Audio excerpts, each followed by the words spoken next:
तो टनल में फंसे मजदूरों को बाहर निकालने का जो रेस्क्यू ऑपरेशन चल रहा है उसका आज 10वां दिन है, लेकिन 9वें दिन एक बड़ी सफलता हाथ लगी है। टनल में 6 इंच की पाइपलाइन बिछने से अब कई संभावनाएं सामने आ रही हैं। उत्तरकाशी के पुलिस अधीक्षक ने इस ऑपरेशन पर और ज्यादा जानकारी दी।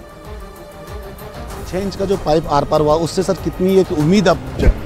देखिए, कल जो सबसे पहली नंबर प्रायोरिटी यही थी कि जो एक्स्ट्रा लाइफलाइन है वो प्रोवाइड कराई जाए, और इसलिए ये 6 इंच का पाइप जो डालना की कार्रवाई शुरू की गई थी, और इसको आज जो है इसमें सफलता मिल गई है और ये 6 इंच का पाइप जो है थ्रू कर गया है।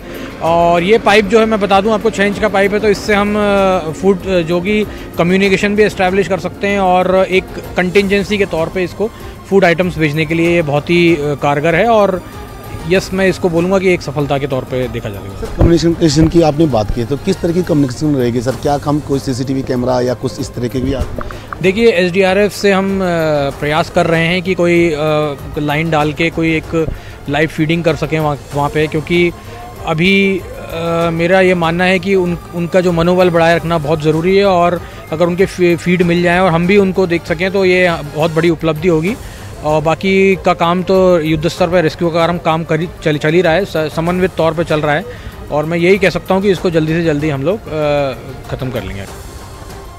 तो जो 6 इंच की पाइपलाइन बनाई गई है उससे कम से कम खाने पीने का सामान जो है वो सही तरीके से मजदूरों तक पहुंच रहा है। खिचड़ी भेजी गई है, इसके अलावा वॉकी टॉकी भेजे गए, उसके बाद जो है कैमरा भेजा गया, जिसके बाद पहली तस्वीर वो सुखद तस्वीर जिसकी देश भर इंतजार कर रहा था, उस तस्वीर की कि तमाम जो मजदूर है कहीं ऑक्सीजन की कमी वहाँ नहीं होगी, इस तरीके के कयास लगाए जा रहे थे। और लगातार प्रियंका भी हमारे साथ बनी हुई है, क्योंकि हम वो तस्वीर आपको दिखा भी रहे हैं लगातार टीवी स्क्रीन पर, क्योंकि ये सबसे बेहद अहम तस्वीर है जिसमें साफ तौर पर आप मजदूरों को सुन पा रहे हैं। वो कह रहे हैं कि हम सुरक्षित हैं। एक हौसला कहीं ना कहीं परिवार वालों को भी ढाढ़स बनता है कि उनके जो परिजन है, जो श्रमिक अंदर फंसे हुए हैं, वो सुरक्षित हैं। प्रियंका, ये भी जानकारी मिल पा रही थी कि क्या फोन या चार्जर या इंटरनेट की सुविधाएं, इस तरीके के प्रयास भी किए जा रहे हैं? जी बिल्कुल मोनिका, जो 6 इंच का पाइप है उससे पहला जब ये कल पाइप डला है तो सबसे पहले तो एंडोस्कोपी कैंप से ही वहाँ पर लोगों से बातचीत की गई है। उसके बाद उनको खाने पीने का सामान, खिचड़ी जो हम बता रहे हैं कि 9 दिन में उन्हें पहली बार इस तरीके का खाना मिला है। और इसके साथ साथ ही ये कल भी बताया गया था कि उन लोगों तक चार्जर, रेडियो सेट और इंटरनेट, ये तमाम चीज़ें पहुंचाने की कोशिश की जाएगी। उन लोगों के पास जाहिर तौर पर काम कर रहे थे तो जेब में शायद मोबाइल भी हो, तो ऐसे में उन तक वो सुविधाएं भी पहुंचाई जाएंगी। ऑप्टिकल फाइबर भी लगाया जाएगा ताकि 2 वे कम्युनिकेशन आराम से हो पाए एक्सपर्ट्स के साथ भी, और उनके परिवारजन जो बाहर चिंतित बैठे हैं उन तक भी वो अपना कुशलक्षेम समाचार जो है वो खुद दे पाए। तो ऑप्टिकल फाइबर की भी बात हो रही है, चार्जर्स की भी बात हो रही है, रेडियो सेट की भी बात हो रही है, और ये सब उसी 6 इंची पाइप से ही अंदर जाएंगे।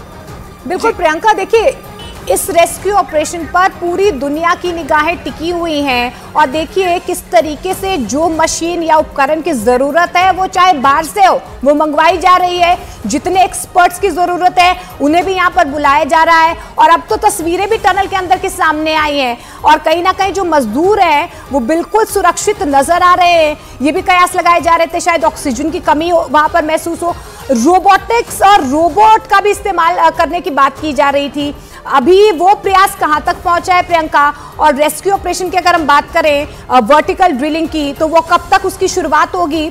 क्योंकि एक्सपर्ट से आपने लगातार बातचीत भी की है, किन किन टेक्निकलिटीज पर काम किया जा सकता है, कितना और ज्यादा चैलेंजिंग है अभी ये पूरा रेस्क्यू ऑपरेशन?